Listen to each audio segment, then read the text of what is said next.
नमस्कार साथियों, जय हिंद, जय भारत, वंदे मातरम, भारत माता की। साथियों, मैं हाजिर हूं आपके साथ में एक नई अपडेट लेके। आज की अपडेट है ओआरपी रिवीजन के चल रहे संघर्ष पे, और इस पे एक बहुत बड़े खुलासे की बात कही गई। एक बहुत बड़ा खुलासा है। खुलासा किस तरह है, इस पर हम नजर डालेंगे।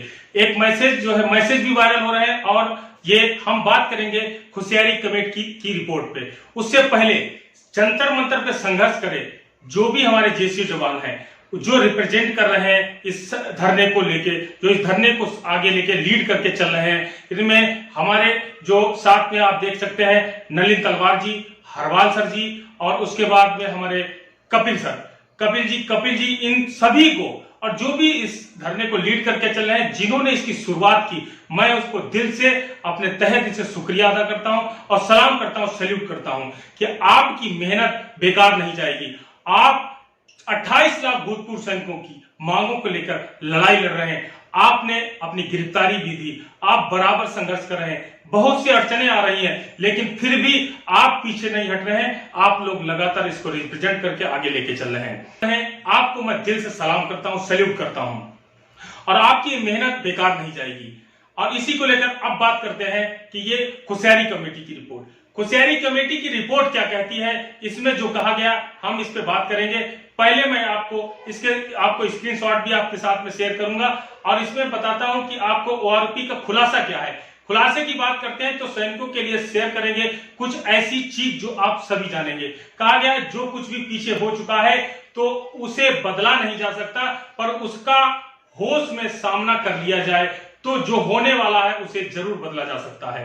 कहते हैं, यहाँ पे लिखा है, ऑफिसर द्वारा खुशियारी कमेटी के नाम पर फैलाए जा रहे झूठ का पर्दाफाश। एक रैंक एक पेंशन की मांग किस आधार पर मांगी गई? पढ़िए वह आधार जो सरकारी कागजों में लिखा हुआ है, यानी कि सरकारी कागज, वो कागज जो खुशियारी कमेटी रिपोर्ट है। खुशियारी कमेटी की रिपोर्ट में क्या लिखा है, उसमें कैसे इस ओआरपी की मांग कैसे की गई, किन बातों को लेकर ओआरपी की मांग की गई। तो इसमें आगे लिखा है, इसमें पढ़िए, साफ तौर पे लिखा हुआ है कि सोल्जर 35 साल की उम्र में, मैं आपके साथ में इसका इंग्लिश वर्जन भी शेयर करूंगा, और इसका हिंदी वर्जन जो यहाँ पे लिखा है वो भी मैं आपके साथ शेयर कर रहा हूँ। लिखा है, सोल्जर 35 साल की उम्र में पेंशन भेज दिया जाता है, इसलिए उसे एक रैंक एक पेंशन मिलनी चाहिए।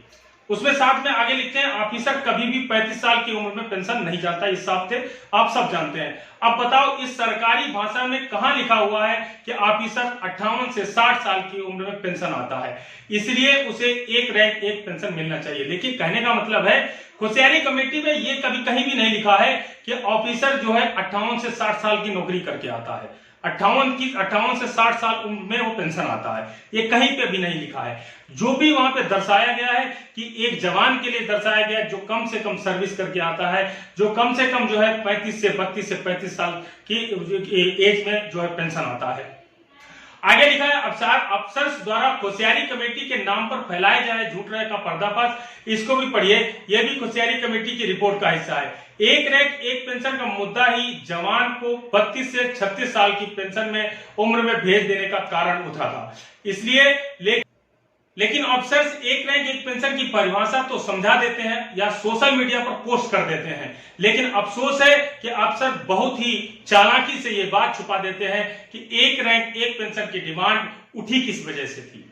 अफसर जवानों का ध्यान इस तरफ जाने नहीं देते कि सिर्फ जवान ही हैं जो 32 से 36 साल की उम्र में पेंशन आ जाते हैं, वहीं पर जवानों का हक खाने वाले अफसर 58 से 60 साल की उम्र में पेंशन आते हैं।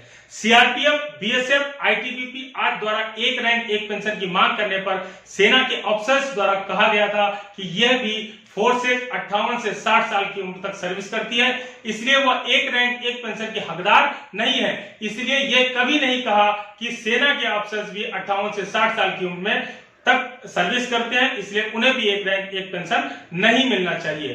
तो आप समझिए, इसमें साथ में यहाँ एक हवाला और दिया गया है इस पोस्ट में कि जनरल सतवीर आईईएसएम तथा आईईएसएल के अधिकारियों द्वारा सेना से निम्नलिखित खुशियारी कमेटी की रिपोर्ट का हिस्सा पढ़िए, और एक रैंक एक पेंशन क्यों आर्मी को मिलना चाहिए, क्यों जवानों को ही मिलना चाहिए, उस पे लिखिए। इसमें लिखा है आगे जो खुशियारी कमेटी की रिपोर्ट है उसमें क्या लिखा है, इंग्लिश वर्जन आपको हम अभी आपके साथ में शेयर करते हैं। इसमें लिखा है, why ORP only of military retiree. लिखा any organisation that has service condition similar to that of the soldiers of the defence forces has a right case of ORP। The average soldier retire at young age of 35 just when his domestic responsibility are the vaccine and risk both his life and limb as part of duty and the obligation to the nation. His fundamental rights are guaranteed that his need will be cared of, therefore has no institution to fall back to accept that government. Unlike the police and every other organized in India, soldiers are prohibited from forming unions and associations to fight of justice. Not to mention the type of hard-field service location that he has to endure and implementation on his family, affecting financial life and the looming early retirement. The later is because the state requires a young and fit force, and because pyramidal structure cannot absorb him, he is let go in the prime of his life. In a nutshell, ORP to military retire is meant basically to compare for their mandatory early retirement. आप समझ सकते हैं कि किसको मिलना चाहिए। आप इसमें आप समझ सकते हैं पूरा आप समझा गया, जो कि मैंने आपको पहले हिंदी वर्जन में बताया, पूरा डिक्लेयर इसमें यही कहा गया है। अब आगे लिखा है why no ORP to other uniform service, मतलब और यूनिफॉर्म और सर्विस जो है जिनको नहीं मिलना चाहिए, क्यों नहीं मिलना चाहिए। का regarding no ORP to service central armed police forces CAPF uniform like BSF, CRPF, ITBP, etc. The answer is in the questionnaire. Irrespective of their rank, they can serve up to 57 years like the military personnel who are made to retire and 35 and upward depending upon their rank. The CAPF are assured minimum 3 promotion, but for defense forces there is no such assurance. The service condition of the defense forces and CAPF to the different. यहाँ का आगे इसमें लिखा है अकाल कहती है मारा जाएगा और जुनून कहता है देखा जाएगा। जवान भाइयों, आप लोगों से प्रार्थना कि आप सभी सोशल मीडिया ग्रुप में मैसेज को शेयर करें। तो ये मैसेज शेयर करने की बहुत ही आवश्यकता है। इस वीडियो को भी आप सभी शेयर करें। और यहाँ पर लिखा है अभी नहीं तो कभी नहीं, जब तक भेदभाव को तोड़ेंगे नहीं तब तक जंतर मंतर छोड़ेंगे नहीं। गलत बातों का विरोध करना जारी रखिए। टकराने वालों का इतिहास लिखा जाएगा, तलवे चाटने वालों का नहीं। सबका सैनिक संघर्ष कमेटी पूर्व सैनिक कपिल फौजी सिलानी 104वां दिन जंतर मंतर पूर्व सैनिक पक्का मोर्चा दिल्ली से। और इनका व्हाट्सएप नंबर यहाँ पे लिखा हुआ है, इस पे भी आप संपर्क कर सकते हैं, आप भी कोई भी जानकारी चाहते हैं। तो ये एक ऐसा मामला है कि आपने देखा कुसियारी कमेटी की रिपोर्ट है, ये आप सभी को पढ़ना चाहिए। लोग ये सोचते हैं कि मुद्दा क्यों उठाया जा रहा है, ये मुद्दा क्यों उठाया गया, ये मुद्दे का बेस क्या है, ये क्या ऐसा कारण है कि जो इस मुद्दे को ORP रिवीजन का मुद्दा जैसे जवान लेके बैठे हुए हैं। इसीलिए तो कोई सामने नहीं आना चाहता है, इसीलिए कोई जानना नहीं चाहता, सुनना नहीं चाहता, क्योंकि कुसियारी कमेटी की क्या रिपोर्ट लिखी है, क्या रिपोर्ट बनी है। ORP रिवीजन की रिपोर्ट, ORP रिवीजन लागू क्यों किया जाए, क्या रिपोर्ट इसकी बनाई गई थी, तो वो चीजें इसमें लिखी हुई है। उसकी रिपोर्ट में साफ साफ लिखा है कि जो 32 से 35 साल के उम्र में जवान पेंशन जल्दी पेंशन आ जाता है उसको ORP रिवीजन का बेनिफिट मिलना चाहिए। लेकिन साथ में भी ये भी कहा गया, जब ITBP अदर फोर्सेस के द्वारा कहा गया कि हमें भी ORP रिवीजन का बेनिफिट मिलना चाहिए।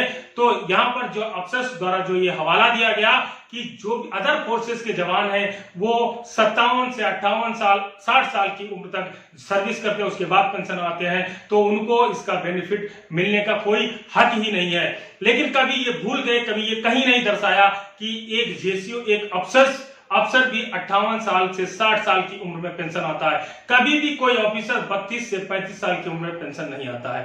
तो ये मुद्दा इसलिए उठाया गया है, ये मुद्दे की मांग इसलिए है।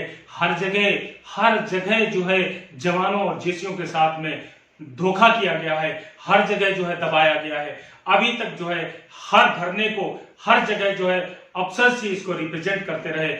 जवानों को कुछ पता ही नहीं लगता था। लेकिन आज वो समय नहीं है, आज हर चीज सोशल मीडिया पे है, आज हर चीज सबकी जानकारी में है। कोई इस तरह की आवाज नहीं उठाता था, आज आवाज उठने का कारण यही है। आवाज उठने का कारण यही है कि लोग जागरूक हो चुके हैं, लोग पढ़े लिखे हैं, लोगों को ये पता चल चुका है कि हमारे साथ धोखा हो रहा है, जगह जगह धोखा हो गया है, ऐसे ऐसी जगहों पे धोखा हुआ। तो इन सब चीजों को लेके आप समझ सकते हैं कि किस लिए इसकी मांग उठ रही है। तो प्लीज कमेंट करें और कमेंट में अपना सुझाव जरूर कर दें। धन्यवाद। जय हिंद, जय भारत, वंदे मातरम, भारत माता की जय। नमस्कार साथियों, मिलते हैं नेक्स्ट वीडियो में। वीडियो को शेयर जरूर करें।